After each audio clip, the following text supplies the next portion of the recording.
Hello बच्चों, welcome to the chemistry class. हम लोग बेसिकली सॉल्यूशन यूनिट के बारे में पढ़ रहे थे और वहाँ पर भी हम सॉल्यूशन की कंसंट्रेशन टर्म के बारे में डिस्कस कर रहे हैं। तो आज हम डिस्कस करेंगे बेसिकली पार्ट्स पर मिलियन के बारे में, जिसका नाम शॉर्ट फॉर्म पीपीएम भी होता है।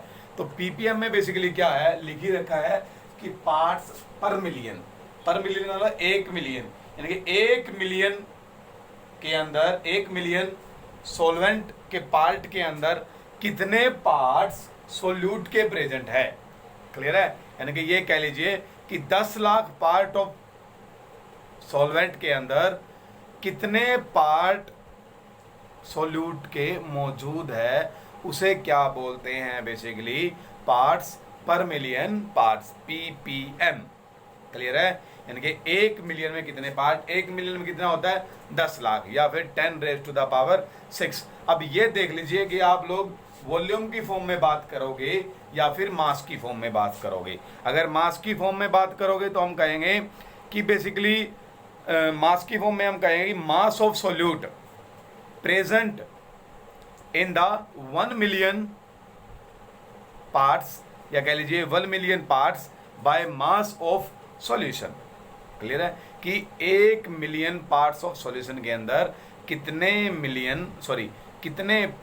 कितना मास सोल्यूट का मौजूद है। यानी कि 10 लाख के अंदर कितना सोल्यूट के पार्ट मौजूद है ना, उसको बेसिकली क्या बोल देंगे, यहाँ पर पीपीएम बोल देंगे। क्या बोल देंगे बेसिकली बेटा? पीपीएम। ओके, बेसिकली यहाँ पर डिनोट करते हैं वेरी वेरी डाइल्यूट सॉल्यूशन के लिए। ये जो कंसंट्रेशन टर्म है वो यूज की जाती है वेरी डाइल्यूट सॉल्यूशन के लिए। जब एक वेरी स्मॉल अमाउंट के अंदर, यानी कि very small amount solute dissolve हो रखा हो किसके अंदर, एक लार्ज क्वांटिटी ऑफ सॉल्यूशन के अंदर। बेसिकली जब लार्ज क्वांटिटी ऑफ सॉल्यूशन के अंदर very small quantity of solute present हो, तो वहाँ पर हम पीपीएम टर्म को यूज करते होते हैं। बेसिकली जैसे कि एटमॉस्फेयर के अंदर अगर हमें पोल्यूशन मेजर करना है कि पोल्यूशन कितना है, तो वो पीपीएम में मापते हैं। 50 पीपीएम है, 10 पीपीएम है, तो उसके वहाँ पे बेसिकली वॉल्यूम होता है, वॉल्यूम की फॉर्म में। तो हम कहेंगे कि volume of solute present in the 1 million parts by volume of solution. Clear है? तो यहाँ पर अगर मैं मास की फॉर्म में लिखूंगा तो it is the mass of solute present in the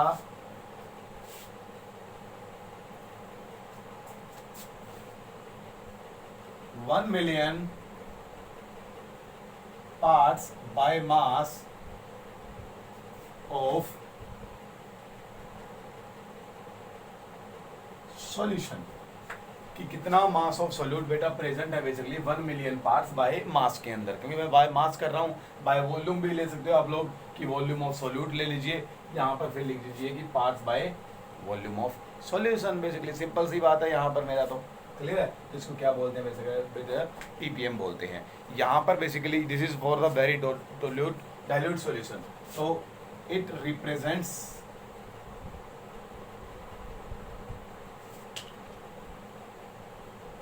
ये बेसिकली रिप्रेजेंट करता है वेरी डाइल्यूट सॉल्यूशन को।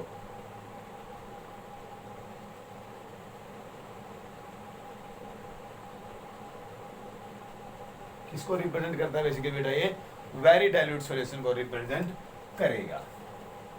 वेरी डाइल्यूट कहने का मतलब है कि जब बेसिकली वेरी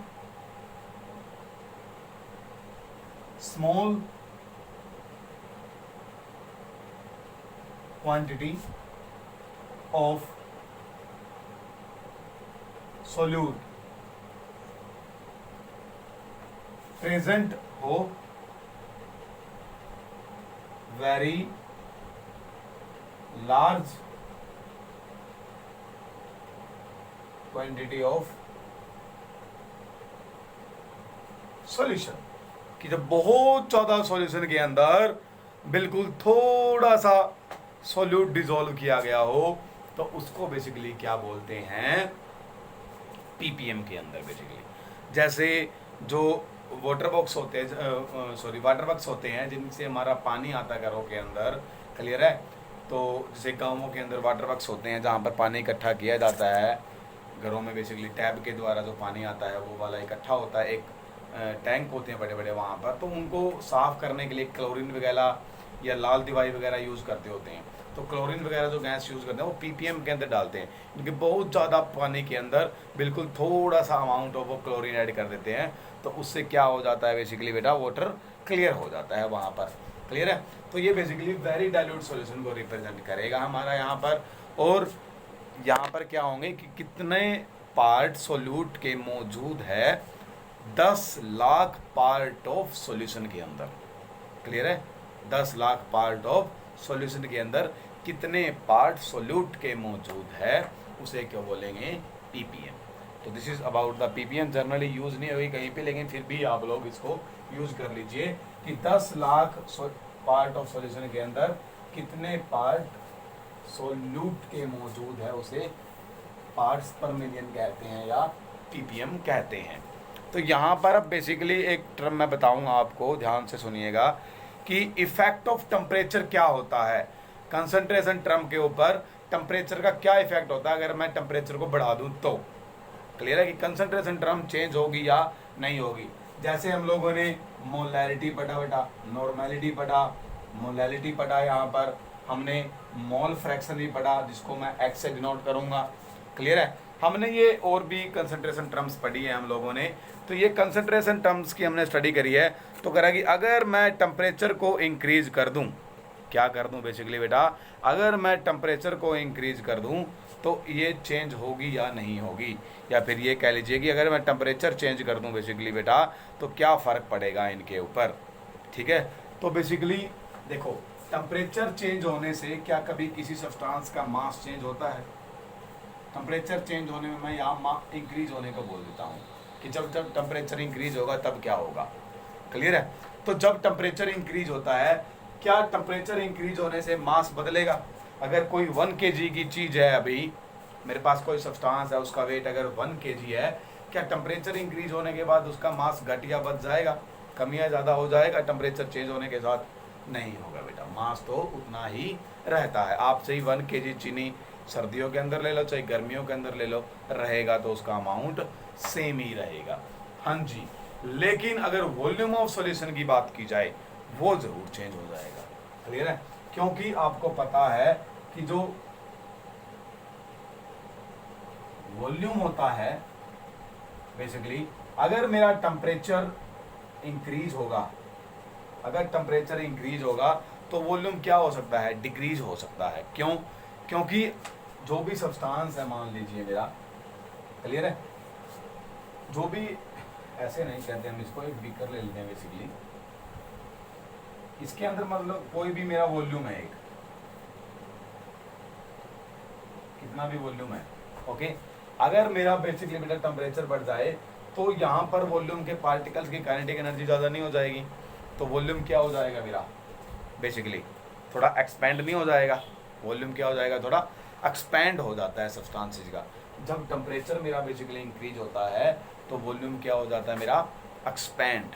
क्या हो जाता है बेसिकली बेटा, वॉल्यूम मेरा एक्सपेंड हो जाता है, वॉल्यूम थोड़ा इंक्रीज हो जाता है। क्योंकि टेम्परेचर बढ़ने से मॉलिक्यूल थोड़े दूर दूर हो जाते हैं, तो दूर दूर होने से क्या हो जाएगा, उनके बीच में स्पेस आ जाएगा। जितना पहले वो जगह ऑक्यूपाई कर रहा था सब्सटेंस, अब थोड़ी ज़्यादा जगह को ऑक्यूपाई करेगा बेसिकली। तो वॉल्यूम के ऊपर टेम्परेचर का फ़र्क होगा ही होगा बेटा। क्लियर है मेरी बात? तो यानी कि वॉल्यूम चेंज होने से, सॉरी, टेम्परेचर चेंज होने से वॉल्यूम चेंज होगा। अगर वॉल्यूम चेंज हो रहा है तो ये क्वांटिटी भी बेटा बेसिकली फिर चेंज होगी। अब जो क्वांटिटी डिवाइड बाय वॉल्यूम थी वो सारी की सारी चेंज हो जाएगी। अब यहाँ पर क्या हो जाएगी, सारी की सारी वो क्वांटिटियाँ चेंज हो जाएगी। अब डिवाइड बाय वॉल्यूम कौन कौन सी थी बेसिकली आपकी, क्लियर है? तो मोलैलिटी लगा लीजिए, क्लियर, सॉरी, मोलैरिटी। क्लियर है? अगर मैं मोलैरिटी और नॉर्मेलिटी दोनों क्या थी, डिवाइड बाय सॉल्यूशन था ना। क्लियर है? यानी कह लीजिए volume of solution in litre, volume of solution in litre, यानी कि बेसिकली वॉल्यूम ऑफ सॉल्यूशन से मैंने उसको डिवाइड किया था। तो मेरी जो मोलैरिटी और जो मेरी नॉर्मेलिटी होगी वो तो टेम्परेचर चेंज होने के साथ चेंज होगी, क्योंकि टेम्परेचर चेंज होने से वॉल्यूम मेरा ज़रूर चेंज होगा बेसिकली। क्लियर है? सब्सटेंस का वॉल्यूम क्या होगा, चेंज होगा ही होगा। या तो अगर टेम्परेचर घट बढ़ रहा है तो या तो वो सब्सटेंस थोड़ा एक्सपैंड हो जाएगा या फिर वो थोड़ा सिकुड़ जाएगा, तो ओवरऑल वॉल्यूम में तो फ़र्क पड़े ही पड़ेगा। क्लियर है। अगर वॉल्यूम थोड़ा कम ज़्यादा हो रहा है तो बेसिकली मेरा क्वांटिटी भी फिर क्या हो जाएगी, ओवरऑल ऊपर नीचे होगी, उसके अंदर भी चेंज आएगा। तो जिसमें डिवाइड बाय वॉल्यूम हो रहा है वो सारी की सारी चीज़ें क्या होगी, चेंज होगी यहाँ पर कंसंट्रेशन टर्म्स मेरी। तो बेसिकली जो मेरी मोलैरिटी और नॉर्मलिटी की बात करूँगा मैं यहाँ पर, वो चेंज विद टेम्परेचर होगी। दूसरी तरफ अगर मैं mass fraction, mole fraction, molarity की बात करूँ तो वो बेसिकली चेंज नहीं होगी। क्लियर है। क्योंकि आपने देखा था मास फ्रैक्शन हो चाहे वो मेरी फिर बेसिकली मोलैलिटी हो, तो मोलैलिटी में भी क्या था, डिवाइड बाय सॉल्वेंट था, और वो भी इन केजी या ग्राम्स, तो वो तो मास था, मास तो कभी चेंज नहीं हो सकता बेसिकली। क्लियर है। मोल फ्रैक्शन में नंबर ऑफ मोल्स थे, तो नंबर ऑफ मोल भी कभी चेंज नहीं होगी, और नंबर ऑफ मोल भी मास पे डिपेंड करते होते हैं। ठीक है। तो याद रखिएगा कि मोलैरिटी और नॉर्मैलिटी तो टेम्परेचर चेंज होने से चेंज होती है, लेकिन दूसरी तरफ मास फ्रैक्शन, मोल फ्रैक्शन और आपकी जो मोलैलिटी है या जो स्ट्रेंथ भी है, सॉरी स्ट्रेंथ नहीं कहूँगा मैं यहाँ पर, मोलैलिटी, मास फ्रैक्शन और मोल फ्रैक्शन, ये तीनों टेम्परेचर के साथ चेंज नहीं होंगे। और दूसरी तरफ जो मेरा आपका स्ट्रेंथ होगा वो भी चेंज होगी बेसिकली बेटा, क्योंकि वो क्या होती है, पर लीटर ऑफ सॉल्यूशन होती है, वो भी डिवाइड बाय क्या होता है, वॉल्यूम ऑफ सॉल्यूशन नहीं आता उसके अंदर भी, वो भी चेंज होगी।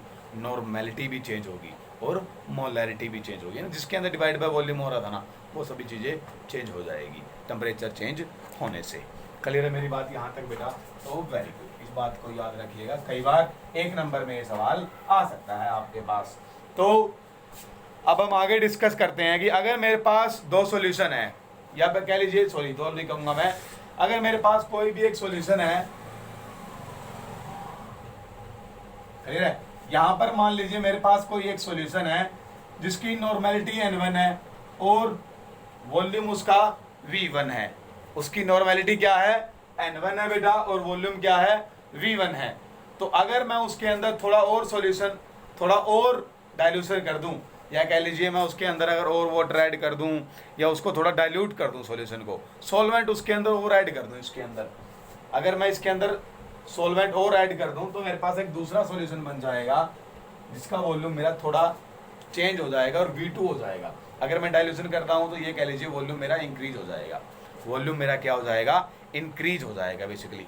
तो वॉल्यूम चेंज हो गया, तो अब चेंज होने के बाद वॉल्यूम मेरी नॉर्मैलिटी कितनी होगी, दूसरी वैल्यू पूछ रहा हूं मैं कि मेरी n की वैल्यू कितनी होगी। क्लियर है। तो अगर आपको वो n की वैल्यू फाइंड आउट करनी हो, मान लीजिए n2 होगी वो, अगर वो फाइंड आउट करनी है, अगर ऐसी सिचुएशन आ जाए कि जब एक सॉल्यूशन को हमने डाइल्यूट किया है, उसके बाद अगर हम उसकी नॉर्मैलिटी फाइंड आउट करना चाहते हैं तो उसके लिए एक नॉर्मैलिटी इक्वेशन होती है। तो n1 multiply by v1 is equal to n2 into v2 होता है। क्लियर है। तो अगर आपको n1 दे रखा है, v1 दे रखा है, क्लियर है, और n2 आपको फाइंड आउट करना और v2 आपको पता ही होगा कितना डाइल्यूशन करा, उसके बाद v2 आपको पता चल जाएगा, तो ये इधर आ गया। क्लियर है। जैसे कि मान लीजिए मेरा एक सॉल्यूशन था जिसकी नॉर्मैलिटी पहले 2 थी और वॉल्यूम मेरा वो 200 ml था। क्लियर है। तो मैंने इसके अंदर 100 ml और सॉल्वेंट ऐड कर दिया, तो 100 ml ऐड करने से मेरा जो वॉल्यूम है वो 300 ml हो गया। क्लियर है। तो इसकी अगर नॉर्मैलिटी फाइंड आउट करनी हो जाए तो मैं इस फॉर्मूले से ऐसे फाइंड आउट करता हूँ, लेकिन होगा कब, जब आपने एक सॉल्यूशन को डाइल्यूट कर दिया है। क्या कर दिया है, अगर आपने सॉल्यूशन को उसको डाइल्यूट किया है तब नॉर्मैलिटी कितनी बनेगी, तो उसके लिए नॉर्मैलिटी इक्वेशन लगेगी बेटा। क्लियर है मेरी बात यहाँ पर। तो सिंपल है, 2 रखो फिर 200 रख दो, n2 फाइंड आउट करना है, यहाँ पर 300 आ जाएगा।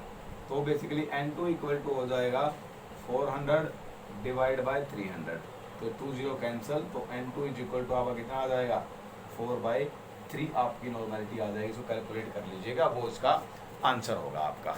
क्लियर है। इसी तरह से अगर नॉर्मैलिटी की जगह अगर मोलैरिटी दे रखी हो तो फिर मोलैरिटी इक्वेशन बन जाएगी बेटा, m1 cross v1 is equal to m2 cross v2। Clear है। तो ये दोनों इक्वेशन भी बेटा आपको याद रखनी होगी। क्लियर है। होप सो, उम्मीद करता हूँ कि आप सभी अच्छे से इसको याद रखेंगे। चलिए थोड़ा आगे और बढ़ जाते हैं अभी। अब ये तो था कि जब आपने एक ही सॉल्यूशन को डाइल्यूट कर दिया, उसको थोड़ा और पतला कर लिया सॉल्यूशन को, तब उसकी नॉर्मेलिटी या मोलैरिटी कितनी होगी उसके लिए हमने इक्वेशन पढ़ ली है। अब वो कहेगी अगर आपने दो सॉल्यूशन ले लिए, मान लीजिए ए और बी दो सॉल्यूशन ले लिया आप लोगों ने, और दोनों के दोनों सॉल्यूशन वो क्या है बेटा, नॉन रिएक्टिंग है। क्या है, नॉन रिएक्टिंग सॉल्यूशन है दोनों के दोनों, यानी कि या तो दोनों एसिड हो या दोनों बेस हो। क्लियर है, या तो दोनों के दोनों एसिड हो या फिर दोनों के दोनों क्या हो, बेस हो। अगर ऐसी सिचुएशन के अंदर दोनों चीजों को मिक्स किया गया है, कहने का मतलब है अगर दो नॉन रिएक्टिव सॉल्यूशन को मैं आपस में मिक्स करता हूं तो मिक्स होने के बाद नॉर्मेलिटी क्या होगी, उसके लिए मैं इक्वेशन बेटा आपको फाइंड आउट करके दे रहा हूं यहां पर। तो उसके लिए मेरी इक्वेशन होगी, मान लीजिए इस सॉल्यूशन की नॉर्मेलिटी N1 है और ये V1 है, और इस सॉल्यूशन की मेरी नॉर्मेलिटी N2 है और वॉल्यूम कितना है, V2 है मेरा। इन दोनों को मैंने A प्लस B दोनों को ऐड कर दिया, दोनों से मेरा एक नया सॉल्यूशन बन गया। तो इस नए सॉल्यूशन की मुझे नॉर्मेलिटी और बेसिकली तो मुझे नॉर्मेलिटी फाइंड आउट करनी है, इसकी नॉर्मेलिटी कितनी होगी। तो इसकी नॉर्मेलिटी निकालने का बिल्कुल बेस्ट वे बेटा यही है आपके पास कि आप लोग क्या करिएगा कि N1 प्लस N2 किया है, सॉरी आपने A प्लस B यानी कि दो सॉल्यूशन मिक्स किए हैं तो दोनों नॉन रिएक्टिंग थे, तो N1 V1 plus N2 V2 divide by कर दीजिए V1 प्लस V2, यानी कि दोनों का वॉल्यूम कितना कितना है वो नीचे रख दीजिए। तो वो आपको आपके जो गिवन सॉल्यूशन दोनों को मिक्स होने से बना है, जो न्यू सॉल्यूशन आपका बना है दोनों के मिक्स होने से, उस सॉल्यूशन की बेटा नॉर्मेलिटी आ जाएगी। उसके लिए ये फॉर्मूला आप लोग यूज करेंगे यहाँ पर। क्लियर है मेरी बात। अगर मोलैरिटी की भाषा में है तो सेम बस नॉर्मेलिटी की जगह आप लोग मोलैरिटी ले लीजिएगा।